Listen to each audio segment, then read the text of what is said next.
What's up, guys? How you doing? I'm back here with more news and analysis. With everything in the news, it really begs the question of whether or not Tim Walz was a good vice presidential pick by Kamala Harris.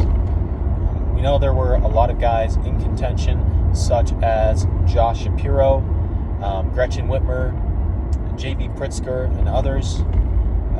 A lot of governors, some of swing states, some in blue states.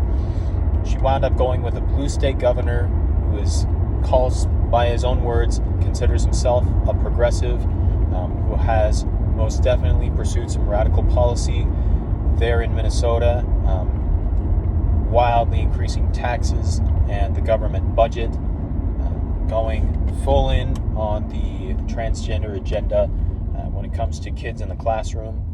Everything like that. His policies have led to actually an incredible amount of flight out of Minnesota. If you look at the net migration in Minnesota since Tim Walz has become governor there, a lot of people are leaving. So these factors definitely don't help. Kamala Harris is already very far to the left. She is definitely a progressive. And so with someone at the top of the ticket like that, conventional wisdom would be to pick somebody who's more moderate as your vice presidential candidate, to kind of reach out to try and grab some of those undecided voters, right? But she didn't do that. She went with Tim Walz. And so, honestly, it's a little bit similar to Trump's pick in J.D. Vance, because J.D. Vance is also quite conservative. He's actually probably to the right of Trump on a number of issues. Tim Walz, I'm not sure that he's on to the left of Kamala Harris. I think at the level they are, there's not much farther left to go. So they're pretty similar in that respect. But that's kind of what it looks like as far as Walz's positions go. But there are also some issues with him beyond the actual positions. And the biggest one that's been in the news is his stolen valor controversy. Now, in saying stolen valor, you have to recognize that Tim Walz was in the National Guard. I'm not sure which branch, presumably the Army National Guard. I guess he was doing all the artillery, so he was a soldier for 24 years. And so, that title can't be taken away from him. But what he's not is a combat veteran. So when he says, talking about gun rights, the weapons I took to war shouldn't be on our streets, he was never in war. He never took weapons to war. So that's at the very least bordering on a lie. And additionally, another problem with this military service record of his is that right before his unit was called to Iraq to go fight, Walz quit the National Guard to run for Congress. Right before. So, it's possible that he was just, it was his time. He was finished with, his service, and he was ready to move on to another career. But the timing of it is definitely suspicious. So Tim Walz has a number of issues. I think Kamala Harris would have been much wiser to go with either Josh Shapiro or Mark Kelly, or maybe even Gretchen Whitmer. That would have complicated the race a little bit, since it would have been an all-female ticket, and not only as a woman never won the presidency, but certainly not with an all-female ticket. So it would have thrown that in the race. But at least Gretchen Whitmer is a purple state governor. But she didn't choose to do that. She chose to go with Tim Walz, and she's going to see whether or not that was a good decision in the coming months. So in this presidential election, the question is ultimately going to come down to who is going to win.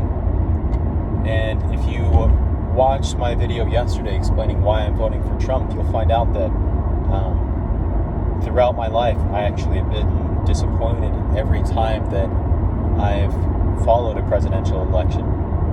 Actually, to give you a little more information, not only did I want Trump to win in 2020 and Hillary to win in 2016, but I was also stumping for Mitt Romney in 2012, and he lost as well. So this would be a very disappointing streak if Trump were to lose this year. But I think that at the end of the day, Trump will win. The reason why I think that is that Trump is by far the more moderate candidate in this race between him and Kamala. He is at best a mainstream conservative as far as his policies go, not as far as his personality and affect, but his policies.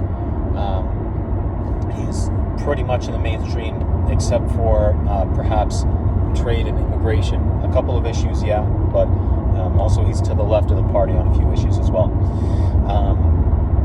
And I think that as we see more of him and Kamala, and the American people are able to compare the two, I think that they will see the contrast in the vision that these two people have for America. And they'll see the contrast in their intentions as well. And I think the more people see that, the more they're going to lean away from Kamala and towards Trump.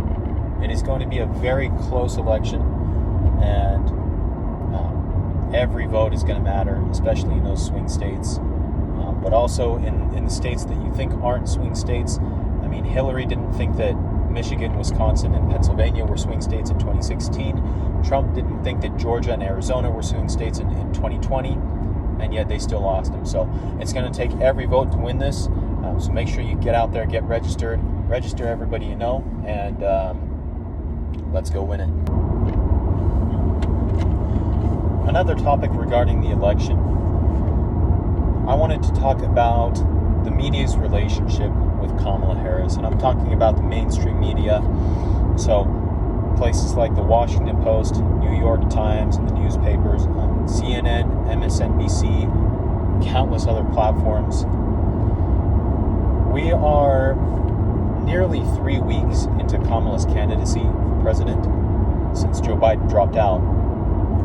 And the media right now is refusing to ask her any tough questions on things regarding her record and all of the issues that she's flip-flopped on in the last couple weeks, regarding scandals, especially early in her political career, relating to her relationship with Willie Brown, things like that.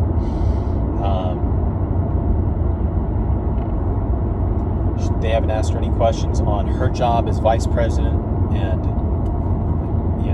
her role as the border czar, which they all called her at the time. They all called her the border czar a couple of years ago.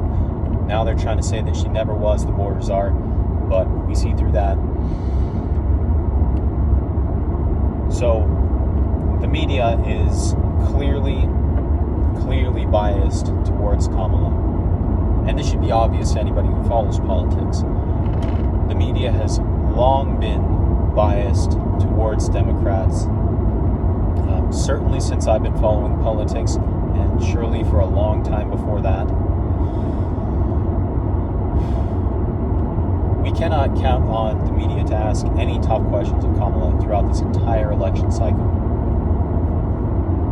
So, because of that, it is critical for President Trump and other Republicans to be pinpoint on their messaging regarding Kamala.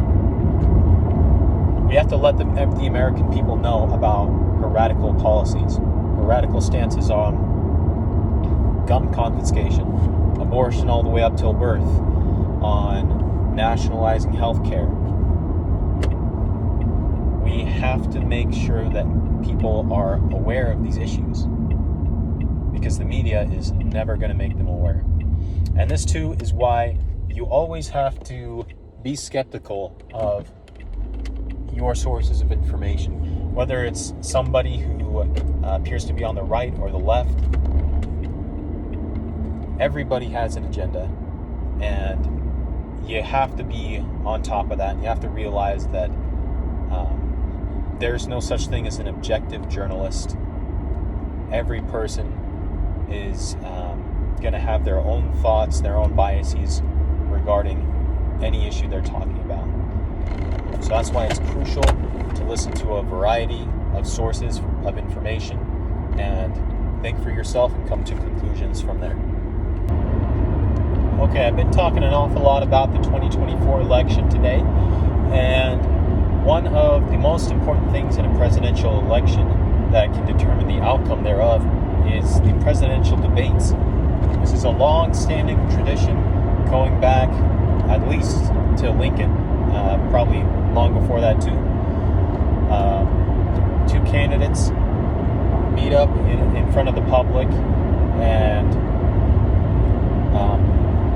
put forward their vision of the country, their policies, and their reasons for standing behind those policies, so that the people can see both candidates and decide.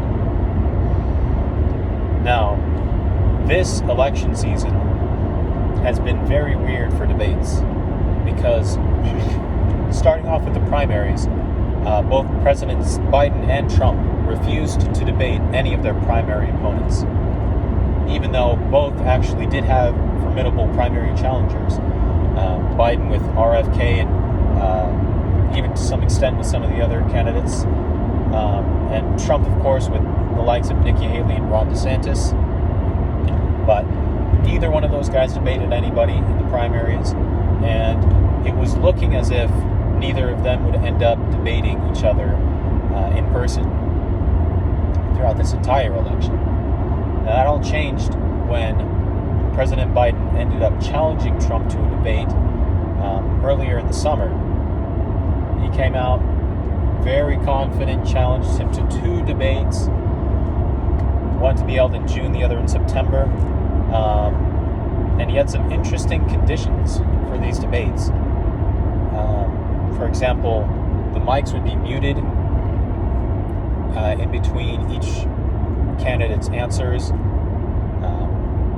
They were going to have it on CNN. They worked out an actual private deal with CNN, picked out the moderators, figured out the situation with the mics and everything, and picked the date. This is irregular because there's usually a nonpartisan commission that takes care of this called the, I believe it's just called the Commission on Presidential Debates. And these are the same guys who did the debates in 2016, in 2020, 2012. I don't know how long they've been doing it, but a long time, presumably. And Biden wanted to go around them. He did not want to go through them. The reason behind this is that he wanted to stack the debate in his advantage, have it on his home territory on CNN with his hand-picked moderators, his conditions, everything. And they did admit and make clear that Biden had requested all of these conditions. It wasn't just CNN coming up with it themselves. And it was actually surprising to me and many others when Trump quickly accepted this debate. It seemed to me at the time that there was a lot of, like I said, stacking things in favor of President Biden, and it wasn't looking too good. But then the debate actually rolled around, and it was obvious from the get-go, from the very first answer, that Joe Biden was out. He was not there fully, bordering on senility, if not completely over that line, right? And that's what it caused all this mess with Kamala replacing Biden and everything that's been going on since then. But now that we do have a new candidate in Kamala Harris, the question is, are Kamala and Trump going to have a debate? Now, Kamala was pretty quick to accept the September date for the debate that was supposed to be with Biden. The problem with that is that Trump never agreed to debate Kamala Harris. He agreed to debate Joe Biden. The Democrats staged a bloodless coup effectively against President Biden and replaced him at the top of the ticket, which obviously Trump had nothing to do with. He never agreed to any of that, but they went ahead and did it anyway. So the question is, will Trump debate Harris? Now, I've heard some reports that Trump is trying to get a debate worked out with her, but we should also address the question of should he debate her.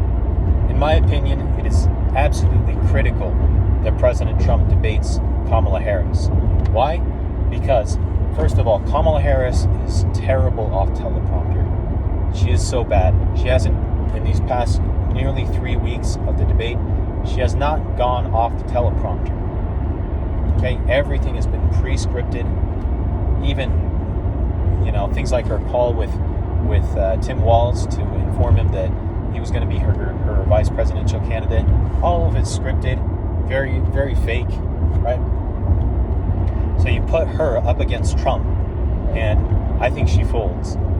Okay, and also, just from a principled American standpoint, we deserve to see our two presidential candidates up on a stage together on even terms in a fair debate against one another.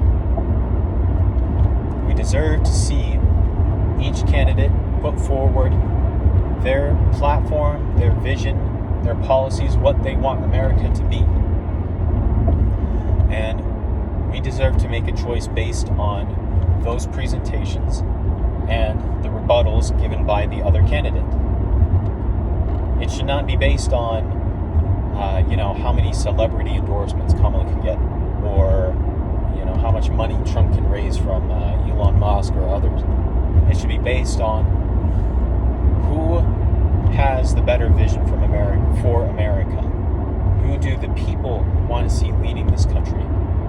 The way that typically we have come to that decision is, of course, everything that goes into the campaign, but the critical thing is the debates. So that's why I want to see Trump debate Kamala. We deserve to see that debate, and it's something that I think America needs right now.